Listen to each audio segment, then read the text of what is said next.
ഇന്ന് തന്നെ ഡൗൺലോഡ് ചെയ്യൂ. കാണൂ നിങ്ങളുടെ ഫേവറേറ്റ് ഷോസ്. എന്റെ മകളുടെ പ്രവൃത്തിയെക്കുറിച്ച് അമ്മയും മോളും വാതോരാതെ സംസാരിക്കുന്നുണ്ടല്ലോ. നിങ്ങൾ ഇവളോടൊന്നും ചെയ്തിട്ടില്ല. എണ്ണി പറയണോ ഞാനിത്? ഈ വീട്ടിലേക്ക് എന്റെ മകള് കാലുകുത്തി അന്ന് മുതൽ ഒളിഞ്ഞും തെളിഞ്ഞും നിങ്ങൾ നടത്തിയ ഓരോ പ്രയോഗങ്ങളാ അവളുടെ ജീവിതം ഇപ്പൊ ഇത്തരത്തിൽ നിർത്തിയിരിക്കുന്നത്. ഞങ്ങൾ എന്ത് ചെയ്തെന്നായി പറയുന്നേ? ഇതുവരെ ചെയ്ത കണക്കുകളൊക്കെ ഞാൻ ഉപേക്ഷിച്ചു.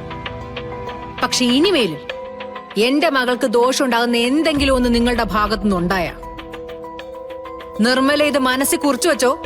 നിർമ്മല, ഉദയൻ, കീർത്തി, ഈ 3 പേരും അതിന് ഉത്തരം പറയേണ്ടി വരും. അതെ, ഈ കളരിക്കൽ വീടിന്റെ ഉമ്മറത്തുനിന്നാവില്ല, ജയിലിൽ കിടന്നിട്ടായിരിക്കും. ഓർത്തു വെച്ചോ. അതെ, ഞങ്ങളെ പിടിച്ച് ജയിലിടുന്നതിന് മുമ്പ് തലയ്ക്ക് സുഖമില്ലാത്ത മോളെ പിടിച്ച് വല്ല മെന്റൽ ഹോസ്പിറ്റലിൽ കൊണ്ടിടാൻ നോക്ക്. ആർക്കടി സുഖമില്ലാത്തത്? ആർക്കാണ്? മോളെ വേണ്ട, മോളെ അമ്മ വിട്ടേ. ഇവളുമാരുടെ പ്രശ്നം എന്താന്ന് ഞാൻ ചോദിക്കട്ടെ. അമ്മേ വാമേ, ഇവക്ക് ഭ്രാന്ത് അളകിന്നാ തോന്നുന്നേ. അതെ, ഈ കുടുംബത്തിൽ അധികം വാഴും തോന്നില്ല. അമ്മയുടെ കൂടെയല്ല ദേവൻ തമ്പുരാന്റെ കൂടെ വന്നാലും ഇവൾക്ക് ഇവിടെ നിലനിൽപ്പൊന്നുമില്ല. നീ മടി. മോളോട് ഞാൻ പറഞ്ഞതല്ലേ എല്ലാത്തിനും ഒരു കൺട്രോൾ വേണമെന്ന്. എന്ന് കരുതി അവര് പറയുന്നതിനൊക്കെ ഞാൻ തലയെട്ടി നിക്കണോ? അതിനേക്കാൾ നല്ലത് ഞാൻ ചാവുന്നതാ. പോട്ടെ മോളെ, ക്ഷമിക്ക്. സിത്താരെ, ഞാൻ അമ്മയെ നന്ദേട്ടനെ വിളിച്ചിട്ട് വരാം. വേണ്ട, ഞാൻ പോയി കണ്ടോളാം. എന്നാ ഞാൻ കുടിക്കാൻ എടുക്കാം.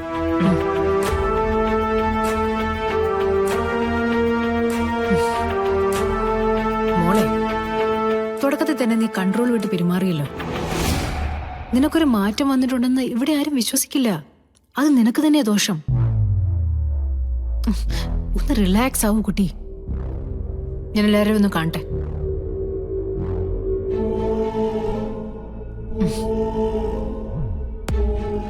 സിത്താര എപ്പോ വന്നു? ഇപ്പൊ എത്തിയതേ ഉള്ളൂ. അമ്മയെ കണ്ടില്ലേ? കണ്ടില്ല, കാണാം. അതിനു മുമ്പ് എനിക്ക് നിങ്ങളോട് കുറച്ച് സംസാരിക്കാനുണ്ട്. എന്താ? ദേഷ്യത്തില് നമ്മൾ തമ്മിൽ ചിലതൊക്കെ പറഞ്ഞു പോയിട്ടുണ്ട്. എന്റെ മോളുടെ അവസ്ഥ കണ്ടപ്പോ മറ്റൊന്നും ഞാൻ നോക്കിയില്ല എന്നുള്ളതാണ് സത്യം. അതിന്റെ പേരിൽ എന്നോടോ എന്റെ മോളോടോ ദേഷ്യം തോന്നരുത്. കളരിക്കൽ കുടുംബക്കാര് ഒരാളോടും വൈരാഗ്യം വെച്ച് പുലർത്താറില്ല. പ്രതികാര ബുദ്ധിയോടെ പെരുമാറിയ ചരിത്രവും ഇല്ല. ആ കാര്യത്തിൽ സിത്താര പേടിക്കണ്ട. പക്ഷേ ചില കാര്യങ്ങൾ സിത്താര മനസ്സിലാക്കിയേ പറ്റൂ.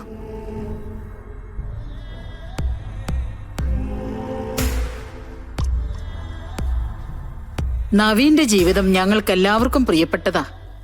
നവീന്റെ കുടുംബജീവിതം ഇത്രയും കുറഞ്ഞ നാളുകൊണ്ട് ആളുകൾ പരിഹസിക്കുന്ന ഒരവസ്ഥയിലേക്ക് എത്തിച്ചേർന്നിരിക്കുക.